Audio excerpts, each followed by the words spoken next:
বিশ্বনবী বলেছেন শুধু তাই না, আল্লাহ রাব্বুল আলামিন তাকে জান্নাতে প্রবেশ করাবেন আর তাকে একটা সুপারিশের অনুমতি দেবেন। আল্লাহ পাক তার রক্ত সম্পর্কিত 10 জন মানুষের জন্য সুপারিশের অনুমতি দেবেন, যাদের হিসাবের পরে জাহান্নাম তাদের জন্য ওয়াজিব হয়ে গিয়েছিল। কোরআন পাঠকারী, আমলকারী, কোরআনের হালালকে গ্রহণকারী আর হারামকে বর্জনকারী, তার রক্ত সম্পর্কিত 10 জন জাহান্নামী মানুষের জন্য সুপারিশ করবে। আর আল্লাহ পাক তার সুপারিশ মঞ্জুর করে রক্ত সম্পর্কিত 10 জন জাহান্নামীকে মাফ করে জান্নাত দান করে দিবে। সুবহানাল্লাহ বলবেন না আপনারা? প্রিয় ভাইরা আমার, কোরআনে কারীমের মতো বিরাট আজিম এক কিতাব পৃথিবীতে আল্লাহ পাক আর দ্বিতীয়টা নাজিল করেন নাই। যেই কোরআন পড়লে নাকি, যেই কোরআন বুঝলে নাকি, যেই কোরআনের সমাজ গড়লে দুনিয়া এবং আখিরাতের অফুরন্ত কল্যাণ এবং নিয়ামত আল্লাহ দান করবেন। প্রিয় ভাইরা আমার, আজকে একটা জিনিস আমাদের সমাজে দেখা যায়, সেটি হলো এই, আমরা অনেক কিছু পড়ি, অনেক কিছু বুঝি, কিন্তু কোরআনে কারীম আমরা বুঝতে চাই না, কোরআনে কারীম পড়তে যাই না। সত্য না? অত ফাঁকে বুঝতেন কেন? আজকে আমরা অনেক শিক্ষা অর্জন করি, কিন্তু কোরআনে কারীমের শিক্ষা আজ আমাদের সমাজ থেকে দিন দিন হারিয়ে যাচ্ছে। কথা সত্য না মিথ্যা? সত্য। অথচ আজ থেকে 1500 বছর আগে, 1200 বছর আগে কোরআনে কারীমের শিক্ষা মানুষের জন্য, মুসলমানদের জন্য একেবারে বাধ্যতামূলক ছিল। মানুষের শিক্ষা গ্রহণ করত কোরআনে। আজকে সেই শিক্ষা আছে? আজকে সেই শিক্ষা নাই। আজকে কোরআনের যে শিক্ষা সংকুচিত করতে করতে এত সংকুচিত করা হয়েছে, কোরআনের শিক্ষাকে আজ আমরা মক্তবে ঢুকায় দিয়েছি। এবং শুধু মক্তবের ভিতরেই আমরা কোরআনকে ঢুকাই নাই, কোরআনের শিক্ষা ঢুকাই নাই, বরং কোরআনের শিক্ষার পারিশ্রমিককে আমরা মুষ্টির চাউলের ভিতরে সীমাবদ্ধ করেছি। ঠিক না? ফজরের পরে মসজিদের ইমাম সাহেব, যে হযরত ভাই, প্রত্যেক দিন বলে, মা বোনেরা, আপনার ছেলে মেয়েদেরকে পাঠ শিক্ষা দাও। এটা কি সত্য না মিথ্যা? প্রিয় ভাইরা আমার, কোরআনে কারীমের চাইতে শ্রেষ্ঠ কোনো নিয়ামত পৃথিবীতে নাই। অথচ সেই কোরআন শিক্ষা দেওয়ার জন্য মানুষদেরকে, সন্তানদেরকে ডাকা হয় প্রতিদিন ফজরের পরে মসজিদের মাইক থেকে। এটা আমাদের জন্য সৌভাগ্য না দুর্ভাগ্য? সৌভাগ্য না দুর্ভাগ্য? প্রিয় ভাইরা আমার, আজকে আমরা পৃথিবীতে সবচেয়ে লাঞ্ছিত যদি প্রশ্ন করা হয়, পৃথিবীতে সবচেয়ে বেশি লাঞ্ছিত কারা? উত্তর আসবে মুসলমান। সবচেয়ে বেশি নির্যাতিত কারা? উত্তর আসবে মুসলমান। সবচেয়ে বেশি পথ হারা কারা? উত্তর আসবে মুসলমান। কেন? প্রিয় ভাইরা আমার, বিশ্বনবী জনাবে মুহাম্মদুর রাসূলুল্লাহ বিদায় হজের দিনে হাজার হাজার সাহাবায়ে কেরামকে সামনে নিয়ে বিশ্বনবী ভাষণ দিলেন। 17 থেকে 18 মিনিটের মতো কথা বিশ্বনবী সেই দিন বিদায় হজের দিন বললেন। তার ভিতরে 2টা কথা নবীজি বলেছেন, তারাকতু ফীকুম আমরাইন লান তাদিল্লু মা তামাসসাকতুম বিহিমা কিতাবুল্লাহি ওয়া সুন্নাতি রাসূলিহি। আল্লাহর নবী বলছেন, আমি তোমাদের কাছে 2টা জিনিস রেখে যাচ্ছি, যদি তোমরা 2টি জিনিস শক্তভাবে আঁকড়ে ধরতে পারো, কখনো তোমরা পথ হারা হবে না। তার একটা হলো আল্লাহর নাজিল করা কিতাব কোরআন, আর একটা হলো আমি রাসূলের সুন্নাহ। প্রিয় ভাইরা আমার, সেই কোরআন এবং সুন্নাহ আমাদের মাঝে আজও আছে না নাই? আছে কি না? আজও আছে। কিন্তু দুর্ভাগ্য, আমাদের পৃথিবীতে সবচাইতে বেশি লাঞ্ছিত জাতি আমরা মুসলমান। পৃথিবীতে সবচাইতে বেশি নির্যাতিত আমরা মুসলমান। পৃথিবীতে সবচাইতে অপমানিত, লাঞ্ছিত জাতি আমরা মুসলমান। অথচ নবী বলেছেন, তোমরা কখনো পথ হারা হবে না, লাঞ্ছিত হবে না, যদি কোরআনকে আঁকড়ে ধরতে পারো। প্রিয় ভাইরা আমার, কোরআনে কারিমে যা আপনারা শুনতেছেন, এই যে শুনতেছেন, কোনো হইচই এখানে আছে? এখানে যদি কোনো নেতার, কোনো রাজনৈতিক দলের প্রোগ্রাম হতো, মানুষের তৈরি করা কোনো রাজনৈতিক কোনো মতবাদ বা মতাদর্শনের যদি কোনো থিওরির যদি এখানে রাজনৈতিক মিটিং হতো, এরকম শান্তি কি হতো? কোরআনে কারীম শুনতে আসলে যদি এরকম সুন্দর পরিবেশ হয়, কোরআনের সমাজ যদি কায়েম হয়ে যায়, আল্লাহর জান্নাত দুনিয়ায় বুকে কায়েম হয়ে যাবে। প্রিয় ভাইয়েরা আমার, বিশ্বনবী যেই সমাজে আসলেন, সেই সমাজকে বলা হয় আইয়ামে জাহিলিয়া, অন্ধকারাচ্ছন্ন সমাজ। পড়েন না ইতিহাসে? বলছিলাম যে বিশ্বনবী যেই সমাজে আসলেন, সেই সমাজকে বলা হয় আইয়ামে জাহিলিয়া, অন্ধকারাচ্ছন্ন সমাজ। সেই সমাজে মানুষ দিনে রাত্রে প্রকাশ্যে অন্যায় কাজে লিপ্ত ছিল। চুরি করত, ডাকাতি করত, ধর্ষণ করত, জেনা ব্যভিচার করত, পরের সম্পদ নিজের সম্পদ বলে গ্রহণ করত এবং ভক্ষণ করত। এই সমাজকে বলা হয় আইয়ামে জাহিলিয়া, অর্থাৎ জাহিলিপনার এমন কোন কর্মকাণ্ড নাই যে সমাজে সেটা সংগঠিত হয় নাই। প্রিয় ভাইরা আমার, সেই সমাজে বিশ্বনবী জনাবে মুহাম্মদুর রাসূলুল্লাহ 23 বছর নবুয়তি জিন্দেগীর আল্লাহ পাক যে কোরআন নাজিল করলেন, সেই কোরআন দিয়ে একটি সমাজ প্রতিষ্ঠিত করেছিলেন। সেই সমাজ প্রতিষ্ঠিত করার পরে 610 খ্রিস্টাব্দের 28 সেপ্টেম্বর 27 রমজান বিশ্বনবীর জনাবে মুহাম্মদুর রাসূলুল্লাহর বয়স 40 বছর 6 মাস। এই সময় কোরআনে কারীম নাজিল হওয়া শুরু হলো। বিশ্বনবীর নবুয়তের 23 বছর কোরআনে কারীম অবতীর্ণ হলো। নবীজি ইন্তেকালের পূর্বে মদিনায় ইসলামী সমাজ গঠন করলেন। কোরআনের সমাজ গঠন করার পরে রাসূলুল্লাহ বললেন, খৈরুল কুরুনি করণী, আমার যুগ শ্রেষ্ঠ যুগ। প্রিয় ভাইরা আমার, আজকে আমাদের সমাজে জাহিলিপনা আছে না নাই? আছে কি না বলেন? আজ আমাদের ব্যক্তি জীবন, পারিবারিক, সামাজিক, রাজনৈতিক, অর্থনৈতিক সহ আমাদের পূর্ণাঙ্গ জীবনে জাহিলিয়াত এমন ভাবে বিস্তার লাভ করেছে। এই অন্ধকার আচ্ছন্ন সমাজকে যদি আলোয় আলোকিত করতে হয়, কোরআনের শাসনের বিকল্প কোনো পথ আছে?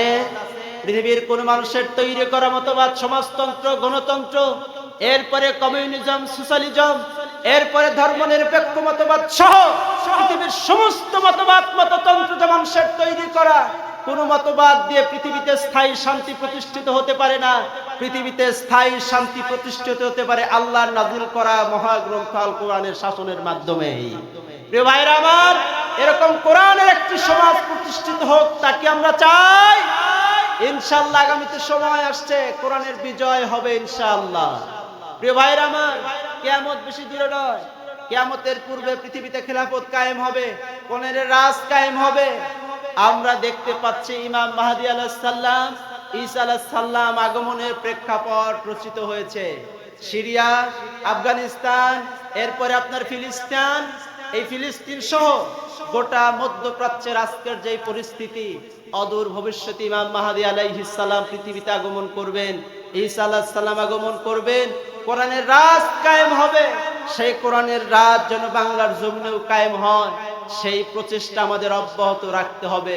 প্রিয় ভাইরা আমার, অনেক কিছু আমরা দেখেছি। 71 থেকে 75 ধর্মনিরপেক্ষ মতবাদ দেখেছি। এরপরে আমরা সামরিক শাসন দেখেছি, এরশাদ সাহেবকে দেখেছি, অনেক কিছু দেখেছি। আর মানুষের তৈরি করা মতবাদ দেখার কোনো সুযোগ নাই। আগামীতে একটা জিনিস দেখার বাকি, যেই কোরআন আমরা পড়লাম জীবনভর, সেই কোরআনের সমাজ কেমন হয় সেইটা আমরা দেখতে রাজি ইনশাআল্লাহ। আল্লাহ যেন কোরআনের রাজ কায়েম হয়েছে এই দৃশ্য চোখে দেখার তৌফিক আমাদের দান করেন, বলেন আমিন। প্রিয় ভাইরা আমার, আজকে আমি আপনাদের সামনে কোরআনে কারীমে 48 নং সূরা, সূরা ফাতা, এই সূরা ফাতা থেকে কিছু কথা আপনাদের সামনে আলোচনা করব ইনশাআল্লাহ। প্রিয় ভাইরা আমার, মুসলমানরা নির্যাতিত হচ্ছে, নিপীড়িত হচ্ছে। সেই নির্যাতন নিপীড়ন শেষের দিকে, সামনে অপেক্ষা করতেছে বিজয়। এটা শুধু বাংলায় নয়, গোটা পৃথিবীতে মুসলমানদের সামনে বিজয় অপেক্ষা করতেছে। আর আল্লাহ পাক পবিত্র কোরআনুল কারীমে 48 নং সূরা অবতীর্ণ করেছেন, সূরা ফাতা, যার অপর নাম হলো বিজয়ের সূরা।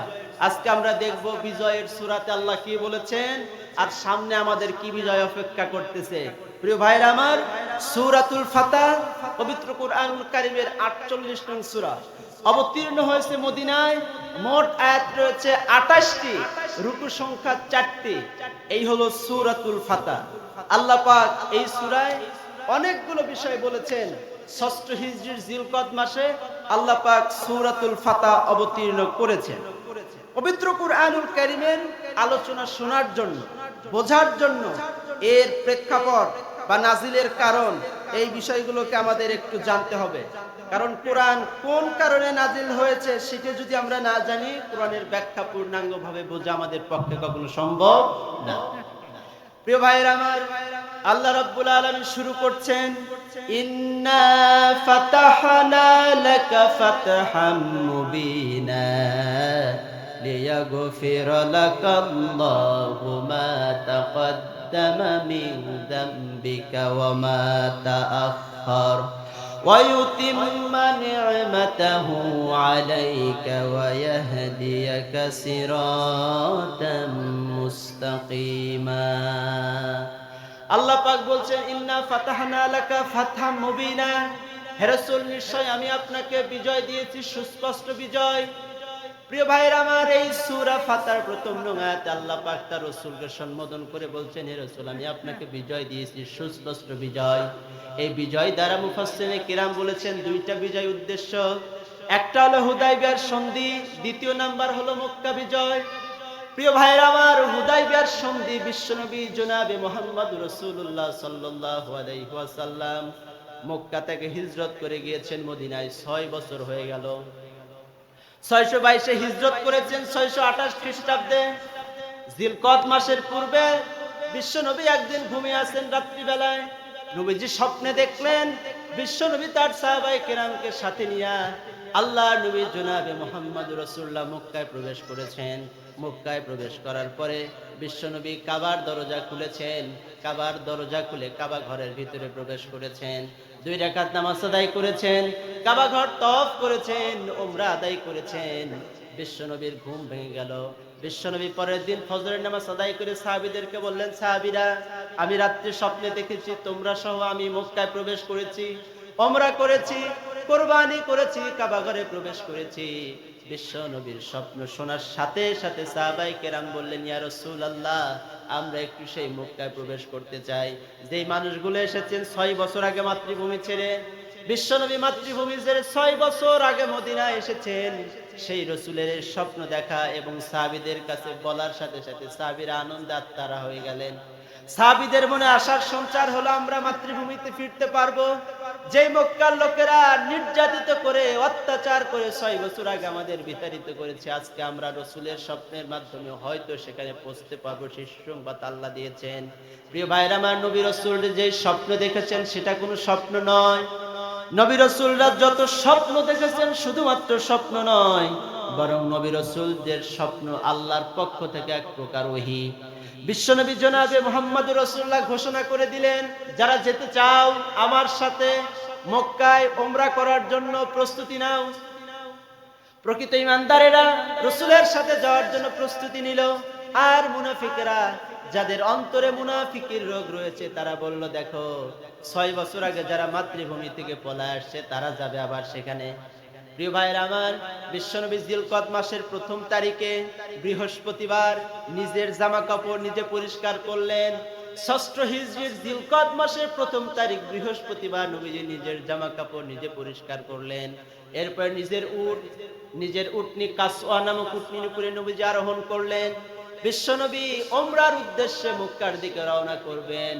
বিশ্বনবীর আহ্বানে সাড়া দিয়া 1400 থেকে 1500 মানুষ রাসূলের সাথে উমরার জন্য তৈরি হয়ে গেল। বিশ্বনবী তার স্ত্রী উম্মে সালামা রাদিয়াল্লাহু তাআলা আনহাকে সেই সফরের সাথে নিলেন। বিশ্বনবী নিজের স্ত্রী আর 14 থেকে 1500 সাহাবী নিয়ে যখন মক্কার উদ্দেশ্যে রওনা হলেন উমরা করার জন্য, আমার প্রিয় ভাইরা, বিশ্বনবী চলতে চলতে একেবারে মক্কার কাছাকাছি চলে গিয়েছেন। ওদিকে মক্কার লোকেরা শুনতে পেরেছে মুহাম্মদ সাল্লাল্লাহু আলাইহি সাল্লাম আসতেছে। মক্কার লোকেরা সিদ্ধান্ত নিয়েছে, পরামর্শ করেছে, যে কোনো উপায়ে হোক আমরা মক্কায় প্রবেশ করতে দেব না মুহাম্মদ এবং তার অনুসারীদেরকে। সর্বশেষ বিশ্বনবী হুদায়বিয়া নামক কূপের কাছে যেই প্রান্তর রয়েছে সেখানে অবস্থান করলেন, তাবু ফেললেন।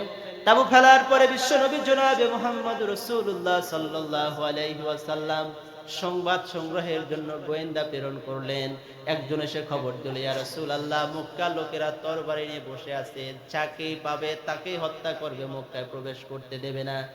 প্রিয় ভাইরা আমার, বিশ্বনবী এই তাঁবুতে অবস্থান করলেন হুদায়বিয়া নামক জায়গায়। হুদায়বিয়া একটা ছোট্ট কূপের নাম। বিশ্বনবী সাল্লাল্লাহু আলাইহি ওয়াসাল্লামের সাহাবীরা সেই ছোট্ট কূপের অল্প পানি সবাই মিলে একটু একটু করে নিচ্ছেন, কিন্তু অল্প পানি হওয়ার কারণে সবাই একটু একটু নেওয়ার পরেও পানি নিঃশেষ হয়ে গেল। বিশ্বনবীর কাছে বলা হলো, ইয়া রাসূলুল্লাহ যেই কূপ থেকে আমরা পানি নিচ্ছিলাম সেই কূপের পানি তো শুকায় গেছে, আর তো পানি নাই। বিশ্বনবীর 2টা বর্ণনা, কোন বর্ণনায় নবীজি তার তীর কূপের ভিতরে নিক্ষেপ করলেন, আর কোন বর্ণনায় আছে বিশ্বনবী জনাবে মুহাম্মদ রাসূলুল্লাহ এই কূপের পাশে বসে থেকে নবীজি ওযু করলেন। কুলি করলেন। ওযু করার পরে ওযুর অবশিষ্ট পানি নবীজি বিসমিল্লাহ বলে কূপে নিক্ষেপ করলেন। বিশ্বনবী বিসমিল্লাহ বলে কূপে পানি নিক্ষেপ করার সাথে সাথে আল্লাহর কুদরতে বিশ্বনবীর মুজিজায় আবার কূপ পানিতে পরিপূর্ণ হয়ে গেল। প্রিয় ভাইরা আমার, এই পৃথিবীতে আল্লাহ পাক নবী রাসূলদেরকে তাদের নবুয়তের প্রমাণ স্বরূপ অসংখ্য মুজিজা দিয়েছেন, অলৌকিক ঘটনা। যে অলৌকিক ঘটনার জন্য বিশ্বনবী জনাবে মুহাম্মদুর রাসূলুল্লাহর এই ঘটনা সংঘটিত হলো। বিশ্বনবীর পবিত্র হাতের বরকতে আল্লাহর নাম নিয়ে যখন পানি সেই কূপের ভিতরে সামান্য পানি নবীজি ফিকে মারলেন, সাথে সাথে কূপ পরিপূর্ণ হয়ে গেল। প্রিয় ভাইরা আমার, এরপরে বিশ্বনবী জনাবে মুহাম্মদুর রাসূলুল্লাহর কাছে কাফেরদের পক্ষ থেকে লোক আসলো প্রস্তাব নিয়ে, সন্ধির প্রস্তাব নিয়ে। বিশ্বনবী জনাবে মুহাম্মদুর রাসূলুল্লাহ তাদেরকে বললেন, আমরা এখানে এসেছি উমরা করার জন্য, শুধু মক্কায় যাব, উমরা করব, যুদ্ধের কোন সাজ সরঞ্জাম নিয়ে আসি নাই, শুধুমাত্র আত্মরক্ষার জন্য কোষবদ্ধ তরবারি নিয়ে এসেছি। কিন্তু মক্কার কাফেরেরা বিশ্বনবীর কথাকে তারা বিশ্বাস করছেন না। প্রিয় ভাইরা আমার, আল্লাহ নবী জনাবে মুহাম্মদুর রাসূলুল্লাহ সাথে নিয়ে এসেছিলেন ৭০টা উট কুরবানি করার জন্য। সেই উটগুলোকে দেখালেন। বিশ্বনবী উটের কান চিরে কুরবানির পশু চিহ্ন দেওয়ার জন্য কান চিরলেন, রক্ত প্রবাহিত হলো। এরপরে ভেড়া বকরি যেগুলো কুরবানি করবেন সেগুলোর গলায় আপনার মালা পরিয়ে দেওয়া হলো। বিশ্বনবী বললেন, দেখো এগুলো কুরবানির পশু, এই উটগুলো কুরবানির পশু। আমরা সাথে কোনো অস্ত্র নিয়ে আসি নাই, আমরা যুদ্ধের জন্য আসি নাই, এসেছি মাত্র উমরা করার জন্য। কিন্তু মক্কার লোকেরা বিশ্বনবীকে মক্কায় প্রবেশ করতে দিল না। অনেক দর কষাকষির পরে বিশ্বনবী জনাবে মুহাম্মদুর রাসূলুল্লাহর সাথে মক্কা থেকে আগত একজন ব্যক্তি, নাম তার সুহাইল। এই সুহাইল আসতে কাফেরদের পক্ষ থেকে বিশ্বনবী জনাবে মুহাম্মদুর রাসূলুল্লাহর সাথে অনেক আলাপ আলোচনা করার পরে বিশ্বনবী বুঝালেন, দেখো আমরা এখানে এসেছি শুধুমাত্র উমরা করব, আর কোন উদ্দেশ্য না, যুদ্ধের উদ্দেশ্য না। সর্বশেষ বিশ্বনবীর সাথে কাফেরদের পক্ষ থেকে আগত সুহাইল একটা সন্ধি প্রস্তাব করলো। সেই সন্ধির কয়েকটা ধারা, সন্ধির কয়েকটা শর্ত সেখানে সংযুক্ত করা হলো। নাম্বার এক, এই মক্কায় মুসলমানেরা মক্কা থেকে কোন লোক যদি মদিনায় প্রবেশ করে, মদিনার লোকেরা তাকে মক্কায় ফেরত দিতে বাধ্য থাকবে। কিন্তু মদিনা থেকে কোনো মানুষ যদি মক্কায় আসে, মক্কার লোকেরা তাকে মদিনায় ফেরত দিতে বাধ্য থাকবে না। দ্বিতীয় নাম্বার, মুসলমানেরা এই বছর উমরা পালন করবে না, ফিরে যাবে। আগামী বছর 3 দিনের জন্য উমরায় আসবে, তাদেরকে আর বাধা দেওয়া হবে না। প্রিয় ভাইরা আমার, 3 নাম্বার শর্ত, আগামী 10 বছরের জন্য মুসলমান এবং কাফেরদের মাঝে মক্কার মানুষ এবং মদিনার মানুষের ভিতরে যুদ্ধ বিগ্রহ বন্ধ থাকবে। এরপরে বলা হলো, এই বছর মুসলমানরা ফিরে যাবে, আগামী বছর 3 দিনের জন্য আসবে, সাথে কোনো যুদ্ধের অস্ত্র নিয়ে আসতে পারবে না। এরকম অনেকগুলো শর্ত দিয়া একটা সন্ধি চুক্তির জন্য প্রস্তাবনা তৈরি করা হলো। বিশ্বনবী আলীকে ডাক দিলেন, আলী সন্ধির প্রস্তাব লেখো। হযরত আলী কলম নিলেন। বিশ্বনবী বললেন, আলী লেখো বিসমিল্লাহির রহমানির রহিম। কাফেরদের পক্ষ থেকে আগত সুহাইল বলল, ইয়া রাসূলুল্লাহ, আমরা তো আপনাকে ইয়া রাসূলুল্লাহ, আমরা রহমান চিনি না, আপনি বরং লেখুন বিসমিকা আল্লাহুম্মা, শুরু করছি আল্লাহর নামে। বিশ্বনবী বললেন, ঠিক আছে, এটাই লেখো। হযরত আলী লিখলেন বিসমিকা আল্লাহুম্মা। এরপরে রাসূল বললেন, আলী লেখো মুহাম্মদ সাল্লাল্লাহু আলাইহি ওয়াসাল্লামের পক্ষ থেকে মক্কার কুরাইশদের সাথে সন্ধি চুক্তি করা হচ্ছে। সুহাইল বলল, ইয়া রাসূলুল্লাহ, আমরা তো আপনাকে রাসূলই মানি না, যদি রাসূল মানতাম সন্ধি প্রস্তাবের তো কোনো প্রয়োজন ছিল না, আপনি বরং লেখুন, রাসূলুল্লাহ কেটে দিয়ে বরং লেখুন মুহাম্মাদের পুত্র আব্দুল্লাহ, মুহাম্মদ ইবনে আব্দুল্লাহ, এই শব্দটা লেখুন। হযরত রাসূল আলীকে বলেন, আলী রে, কোথায় রাসূলুল্লাহ আছে কেটে দাও, মুহাম্মদ ইবনে আব্দুল্লাহ লেখো। হযরত আলী বললেন, ইয়া রাসূলুল্লাহ, সারা জীবন আপনার কথা শুনেছি, যা বলেছেন তাই শুনেছি, যা করতে বলেছেন তাই করেছি, কিন্তু আজকে আপনার এই হুকুম আমার পক্ষে মানা সম্ভব হবে না। ইয়া রাসূলুল্লাহ, ইয়া হাবিবাল্লাহ, আপনার নামের শেষে রাসূলুল্লাহ নাম আমি কাটতে পারবো না। বিশ্বনবী বলেন, আলী রে, কোথায় রাসূলুল্লাহ লেখা আছে আমাকে দেখিয়ে দাও। বিশ্বনবী নিজের হাতে রাসূলুল্লাহ কেটে দিলেন। এরপরে সন্ধি প্রস্তাব হলো। প্রিয় ভাইরা আমার, এরপরে আরেকটা সন্ধি, ওই যে বলেছিলাম যে আগামী 10 বছরের জন্য যুদ্ধ বিগ্রহ হবে না। মক্কার কোন লোক যদি মুসলমান হয়ে মদিনায় যায়, মদিনার লোক তাকে ফেরত দিতেই হবে। আর যদি মদিনাতে কোনো লোক কাফের হয়ে মক্কায় ফিরে আসে, তাকে মদিনায় ফেরত দিতে বাধ্য থাকবে না। এই অবস্থায় এই সন্ধি চুক্তি চলমান। বিশ্বনবী জনাবে মুহাম্মদ রাসূলুল্লাহ খেয়াল করলেন, সুহাইলের পুত্র কাফেরদের পক্ষ থেকে যিনি এসেছেন প্রতিনিধি হিসেবে, তার নাম সুহাইল। এই সুহাইলের পুত্র আবু জান্দাল, তিনি হলেন প্রকৃত মুমিন। আবু জান্দাল ঈমান এনেছেন, কালেমা পড়েছেন, ইসলাম কবুল করেছেন। এই জন্য কাফেররা তাকে শিকল দিয়ে বেঁধে রেখেছিল। অত্যাচার নির্যাতন এমন ভাবে করেছে, সুহাইলের শরীর থেকে রক্ত বেয়ে বেয়ে পড়ছে। সুহাইলকে তারা শিকল দিয়ে বেঁধে রাখার পরে সুহাইল কেমনে কেমনে কোন মানুষের সহযোগিতায় শিকল সুদ্ধা সেই মক্কা থেকে বের হয়ে চলে এসেছে। প্রিয় ভাইরা আমার, হুদায়বিয়ার জায়গায় বিশ্বনবী 1414 থেকে 1500 সাহাবী নিয়ে সন্ধি করছেন। সুহাইলের পুত্র আবু জান্দাল হাতে শিকল, পায়ে শিকল বেরি নিয়ে এসেছেন এই আপনার হুদায়বিয়া নামক প্রান্তরে। বিশ্বনবী জনাবে মুহাম্মদুর রাসূলুল্লাহর কাছে এসে আবু জান্দাল বলেন, ইয়া রাসূলুল্লাহ, ইসলাম কবুল করেছি, অপরাধ এইটা, কালেমা পড়েছি, অপরাধ এইটা, ঈমান এনেছি, অপরাধ এইটা, এই জন্য আমাকে শিকল দিয়ে বেঁধে রেখেছে। কে নির্যাতন করেছে ইয়া রাসূলুল্লাহ দেখেন। বিশ্বনবী জনাবে মুহাম্মদুর রাসূলুল্লাহ সুহাইলকে কাছে ডাকলেন, তার আবু জান্দালকে কাছে ডাকলেন। তার পিতা সুহাইল বললেন, ইয়া রাসূলুল্লাহ, মাত্র সন্ধি করলাম, মক্কা থেকে কোন লোক যদি মদিনায় যায় ফেরত দিতে হবে। আমার সন্তান আবু জান্দাল মক্কার মানুষ, ফিরাইয়া দেন, আমি নিয়ে যাব। বিশ্বনবী বললেন, সুহাইল, আমার সম্মানার্থে তুমি তোমার সন্তানকে ছেড়ে দাও। আবু জান্দাল বলল, ইয়া রাসূলুল্লাহ, আমাকে যদি মক্কার মানুষের হাতে তুলে দেন, আমাকে নিশ্চিত মেরে ফেলবে। হযরত ওমর সহ সাহাবায়ে কেরাম আবু জান্দালের এই দৃশ্য দেখে, করুণ দৃশ্য দেখে চোখের পানি ফেলছেন। বিশ্বনবী জনাবে মুহাম্মদ রাসূলুল্লাহ বললেন, সুহাইল, এখনো তো সন্ধি শেষ হয়ে যায় নাই, সন্ধি তো সম্পাদন পূর্ণাঙ্গ হয় নাই, আমার সম্মানের জন্য তুমি আবু জান্দালকে ছেড়ে দাও। সুহাইল বলল, না ইয়া রাসূলুল্লাহ, আমি ছাড়তে পারি না, আমার সন্তানকে আমি মক্কায় নিয়ে যাব। প্রিয় ভাইরা আমার, সুহাইল তার সন্তান আবু জান্দালের কলার ধরলেন, টেনে নেওয়ার জন্য টানাটানি করলেন। সুহাইল চোখের পানি ফেলে কাঁদছেন আর বলছেন, মুসলমানেরা, অত্যাচার থেকে বাঁচার জন্য এসেছিলাম তোমাদের কাছে, তোমরা আবার আমাকে আগুনে ফেলে দিচ্ছ নাকি?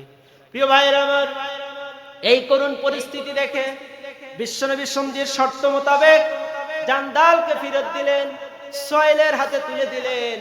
আর নবীজি তাকে আবু জান্দালকে বলেন, আবু জান্দাল, আল্লাহর নামে ধৈর্য ধরো, অচিরে এমন একটা সময় আসবে যে সময় মক্কায় তোমরা নিরাপদে অবস্থান করবে। বিশ্বনবী জনাবে মুহাম্মদুর রাসূলুল্লাহর কাছে হযরত ওমর এসে বলছেন, ইয়া রাসূলুল্লাহ, আমরা কি মুসলমান না? বলে হ্যাঁ আমরা মুসলমান। আমরা কি হকের উপরে না? বলে হ্যাঁ আমরা হকের উপরে। আল্লাহ কি একজন না? বলে হ্যাঁ আল্লাহ একজন। ইয়া রাসূলুল্লাহ, তারপরে কাফেরদের সাথে কেন আমরা সন্ধি চুক্তি করব? আমরা কেন কাফেরদের কাছে নতি স্বীকার করব? আল্লাহ রাসূল শুধু ওমরকে বলেছিলেন একটা কথা, ওমর, আমি আল্লাহর রাসূল। ওমরকে শুধু বলেছেন, ওমর, আমি আল্লাহর রাসূল, আমি কোনো নিজের মন মতো খেয়াল খুশি মতো কোনো কাজ করি না, আল্লাহর পক্ষ থেকে হুকুম আসতে আমি সেই কাজ করি। হযরত ওমর বলছেন, আমি সুহাইলের কাছে যাচ্ছি। সুহাইল তার সন্তান জান্দালকে কলার টেনে ধরে ধরে নিয়ে যাচ্ছে। হযরত ওমর বলছেন, আমি আবু জান্দালের কাছে গিয়ে বলছি, আবু জান্দাল, ধৈর্য ধরো, আল্লাহর জন্য ধৈর্য ধরো, দ্বীনের জন্য। ওমর বলছেন, আমি আমার তরবারি আবু জান্দালের দিকে এগিয়ে দিচ্ছি। আমার মনে হচ্ছিল আবু জান্দাল আমার তরবারি নিয়ে তার পিতাকে হত্যা করুক, তাহলে তো সে ব্যক্তি মুক্তি পেয়ে যায়। প্রিয় ভাইরা আমার, সর্বশেষ বিশ্ব নবী জনাবে মুহাম্মদ রাসূলুল্লাহ উমরা না করে মদিনায় ফিরে যাওয়ার সিদ্ধান্ত গ্রহণ করলেন। সমস্ত সাহাবায়ে কেরাম, মক্কা থেকে যারা এসেছেন মুহাজির, মদিনায় ছিলেন 6 বছর, যাবেন মাতৃভূমিতে, বুক ভরা আশা নিয়ে এসেছিলেন, কিন্তু সেই আশা পূরণ হলো না। বিশ্বনবী মদিনায় ফিরে যাওয়ার ঘোষণা দিলেন। সাহাবায়ে কেরাম একেবারে ভারাক্রান্ত, দুঃখে কষ্টে সাহাবীরা একেবারে হতভম্বল হয়ে গেল। বিশ্বনবী জনাবে মুহাম্মদুর রাসূলুল্লাহ সাহাবীদেরকে বললেন, সাহাবীরা, যার যা উট কুরবানি করো, কোরবানির পশুগুলোকে কোরবানি করো, নিজের মাথা মুন্ডন করো, চুল কাটো, চুল ছাটো। কিন্তু নবীজির কোনো কথা সাহাবীরা মানছেন না। চিন্তা করুন, সেই রাসূল আদেশ দেওয়া মাত্র সাহাবায়ে কেরাম পালন করেন, নবীজি যদি ওযু করতেন, ওযুর অতিরিক্ত পানি, বাঁচা পানি সাহাবায়ে কেরাম নেওয়ার জন্য প্রতিযোগিতা করতেন। বিশ্বনবী যদি থুতু ফেলতেন, সাহাবায়ে কেরাম সেই থুতু নিজেদের শরীরে মাখিয়ে নিত। নবীজি কোনো কথা বলতেন, সাহাবায়ে কেরাম সাথে সাথে পালন করত। সেই সাহাবায়ে কেরাম আজকে নবীজির কথা শুনছেন না। বিশ্বনবী নিজের তাঁবুতে ফিরে গেলেন। নিজের স্ত্রী হযরত উম্মে সালামা রাদিয়াল্লাহু তাআলা আনহাকে বললেন, উম্মে সালামা এই ঘটনা, সাহাবীরা আমার কথা শুনছেন না। হযরত উম্মে সালামা বলছেন, ইয়া রাসূলুল্লাহ, যেই মক্কা থেকে আসা লোকগুলো 6 বছর মদিনা অবস্থান করলো, 6 বছর পরে যাবে মক্কায়, নিজেদের জন্মভূমি দেখবে, প্রাণপ্রিয় কাবা দেখবে, তাওয়াফ করবে, নিজেদের পরিচিত গ্রামগুলো ঘুরে দেখবে, কিন্তু সে আশা তাদের পূরণ হয় নাই। সাহাবীদের মনে দুঃখ ভারাক্রান্ত হৃদয়ে তারা বসে আছে। ইয়া রাসূলুল্লাহ, আপনি নিজের পশু নিজে আগে কুরবানি করুন, নিজের মাথার চুল নিজে কাটুন। প্রিয় ভাইরা আমার, বিশ্বনবী নিজের মাথার চুল নিজে কাটলেন, নিজের কোরবানি করলেন। বিশ্বনবীকে দেখা দেখি করে সাহাবায়ে কেরাম একে একে সবাই সবার পশুগুলোকে কোরবানি করলেন। কেউ মাথার চুল একেবারে ছাঁটলেন, কেউ একটু করে ছোট করলেন। প্রিয় ভাইরা আমার, যেই কথা বলতেছিলাম হুদায়বিয়ার সন্ধির সবগুলো পয়েন্ট মুসলমানদের বিপক্ষে, শুধু একটা পয়েন্ট ছিল মুসলমানদের পক্ষে, সেটা হলো আগামী 10 বছর যুদ্ধ বিগ্রহ বন্ধ থাকবে। এই 10 বছর মুসলমানেরা তাদের দাওয়াতি কাজ কমপ্লিট ভাবে মদিনায় মক্কায় প্রবেশ করতে পারবেন, দাওয়াতি কাজ নিয়ে ছড়তে পারবেন। প্রিয় ভাইয়ের আমার, বিশ্বনবী মক্কার উদ্দেশ্যে মদিনার উদ্দেশ্যে ফিরে যাবেন। সমস্ত সাহাবায়ে কেরাম একেবারে দুঃখে ভারাক্রান্ত, আসছিলাম মক্কায় যাব, তওয়াফ করব, কাবাঘর, কিন্তু সেটা পারলাম না, বরং সন্ধি করলাম। সন্ধির সমস্ত শর্তগুলো হয়েছে মক্কার মুশরিকদের পক্ষে, আমাদের বিপক্ষে। প্রিয় ভাইয়েরা আমার, নবীজি ফিরে যাচ্ছেন। ফিরে যাওয়ার খানিক একেবারে মদিনার নিকটবর্তী জায়গায় গিয়েছেন। সাহাবীদের এই ভারাক্রান্ত মন দেখে, সাহাবীদের দুঃখ কষ্টে জর্জরিত অবস্থা দেখে, মনোবল ভেঙে যাওয়া দেখে আল্লাহ পাক সূরা এই ফাতার কয়েকটা অবতীর্ণ করলেন। আল্লাহ পাক অবতীর্ণ করলেন, ইন্না ফাতাহনা লাকা ফাতহাম মুবিনা লিয়াগফিরা লাকাল্লাহু মা তাকদ্দামা মিন যামবিকা ওয়া মা তাআখার। হে রাসূল, নিশ্চয় আমি আপনাকে বিজয় দিয়েছি, সুস্পষ্ট বিজয়। যেখানে মুসলমানেরা হুদায়বিয়ার সন্ধিকে নিজেদের পরাজয় মনে করছেন, আর আল্লাহ পাক বলছেন হুদায়বিয়ার সন্ধি হলো তোমাদের জন্য বিজয়।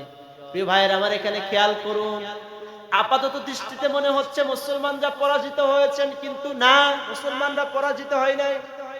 আজ থেকে 6 বছর আগে মুসলমানেরা মক্কা থেকে হিজরত করে এসেছে রাতের অন্ধকারে গোপনে, কিন্তু আজকে সেই মুসলমানদেরকে মক্কার কাফেরেরা মুসলমানদের অস্তিত্বের স্বীকৃতি দিচ্ছে। ঠিক না? যেই লোকগুলো কিছুদিন আগে মক্কা থেকে এসেছে, মক্কার মানুষরা, মক্কার কাফের মুশরিকরা মদিনার মানুষদেরকে মানুষই মনে করতো না, ইমানদারি মনে করতো না, রাসূলুল্লাহকে রাসূলই মনে করতো না, পাগল মনে করতো। সেই মক্কার লোকেরা ইচ্ছায় অনিচ্ছায় আজকে মুহাম্মদ সাল্লাল্লাহু আলাইহি সাল্লামকে রাষ্ট্রপ্রধান হিসেবে স্বীকৃতি দিয়েছে, মুসলমানদেরকে মুসলিম জাতি হিসেবে স্বীকৃতি দিয়েছে।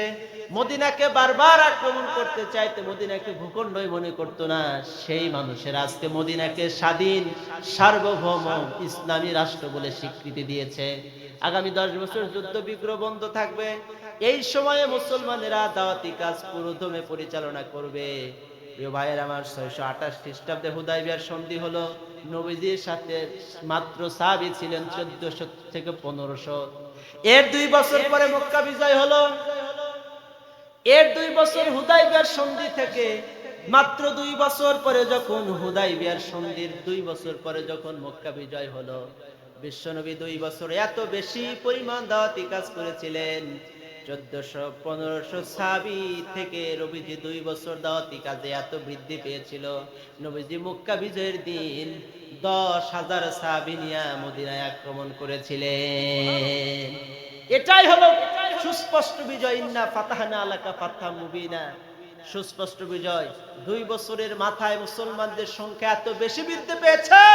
1400 থেকে 1500 সাহাবী নিয়ে 2 বছর আগে এসেছিলেন হুদায়বিয়ার সন্ধি করতে, উমরা করতে। 2 বছর পরে মক্কা বিজয় করলেন রাসূলুল্লাহ 10,000 থেকে 12,000 সাহাবায়ে কেরাম।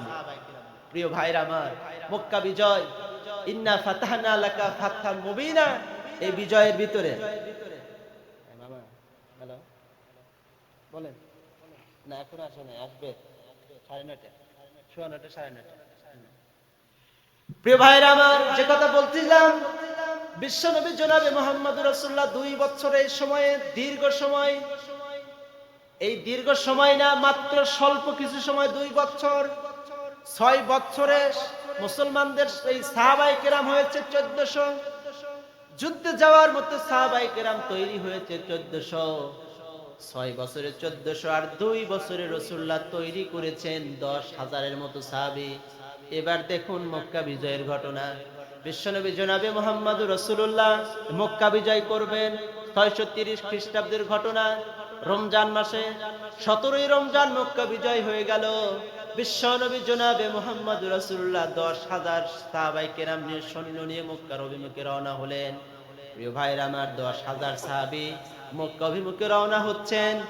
যেই লোকগুলো খালিদ ইবনে ওয়ালিদের মতো মানুষ হুদায়বিয়ার সন্ধির পরে মুসলমান হয়েছিল, প্রিয় ভাইরা আমার, 10,000 সাহাবায়ে কেরাম নিয়ে যখন রাসূলুল্লাহ মক্কা বিজয়ের জন্য গেলেন, চিত্র শুধু দেখেন, চিত্র দেখেন। নির্যাতিত হয়েছেন 8 বছর, নির্যাতিত হয়েছেন 6 বছর, কণ্ঠাসা ছিলেন 6 বছর, 8 বছর নির্যাতিত, একেবারে নিপীড়িত, লাঞ্ছিত ছিলেন। কিন্তু এরপরে মক্কা বিজয়ের সময় রাসূলুল্লাহর সৈন্য সামন্ত কত হয়েছে দেখেন। বিশ্বনবী 10,000 সাহাবায়ে কেরাম নিয়ে মক্কা অভিমুখে রওনা করলেন। মক্কার উপকণ্ঠে পাহাড়ি রাস্তা দিয়ে 10,000 সাহাবী যাচ্ছেন। কোথাও নিচু, কোথাও উঁচু, আবার কোথাও নিচু, কোথাও উঁচু, মরুভূমি, কোথাও উঁচু, কোথাও নিচু, 10,000 সাহাবী। কেউ হেঁটে আসছেন, কেউ উঠে আসছেন, বিভিন্ন ভাবে যখন সাহাবায়ে কেরাম আসছেন, বিশ্বনবী সন্ধ্যা বেলায় মক্কার এই মরু প্রান্তরে নবীজি বললেন, আগুন জ্বালাও। প্রিয় ভাইয়েরা আমার, 10,000 সাহাবী বিশ্বনবী প্রত্যেককে একটা একটা করে আগুন জ্বালাতে বললেন। বিশ্বনবীর এই নির্দেশ মোতাবেক সাহাবায়ে কেরাম 10,000 সাহাবী প্রত্যেকজন একটা করে আগুন জ্বালালো। আগুন হলো কয়টা? 10,000। 10,000 আগুন যদি এখানে জ্বলে, কিয়ামত মনে হবে না? কিয়ামত মনে হবে কিনা বলেন? বিশ্বনবী 10,000 সাহাবায়ে কেরামকে বললেন, সাহাবীরা আগুন জ্বালাও। রাতের অন্ধকার, একেবারে অন্ধকার ছেয়ে গেল মরুভূমির প্রান্তরে, মরুভূমির সুবিশাল ময়দান অন্ধকারে ছেয়ে গেছে। বিশ্বনবী সাহাবীদেরকে আগুন জ্বালানোর জন্য বললেন। 10,000 সাহাবী 10,000 জায়গায় আগুন যখন জ্বালালো, দাও দাও করে জ্বলে উঠলো মক্কার মরুভূমি। মক্কার যেই লোকেরা এতদিন মুসলমানদেরকে নির্যাতন করত, সেই লোকেরা গিয়েছে, মুসলমানেরা কত এসেছে, শুধু সৈন্য গুনতে গিয়ে দেখে লোক গুনবে কি, আগুন এত বেশি, চুলা এত বেশি, শুধু কিয়ামতের মতো মনে হয়। প্রিয় ভাইয়েরা আমার, এরপরে বিশ্বনবী বলেছিলেন, আগুন জ্বালাবে বেশি, টয়লেট বানাবে কম। সকালবেলায় কাফেরেরা যখন মুসলমানদের এই খোঁজ খবর নিতে গিয়েছেন, কত মানুষ এসেছেন, লোক গুনবে কি, এক একটা টয়লেটের সামনে বিশাল সিরিয়াল। মুসলমানেরা সেই দিন এই কৌশল অবলম্বন করার কারণে কাফেরেরা সবচাইতে বেশি ভীত সন্তুষ্ট হয়েছিল। বিশ্বনবী জনাবে মুহাম্মদুর রাসূলুল্লাহ সাল্লাল্লাহু আলাইহি ওয়াসাল্লামের এই কৌশলের কারণে সবাই হেরে গিয়েছিল।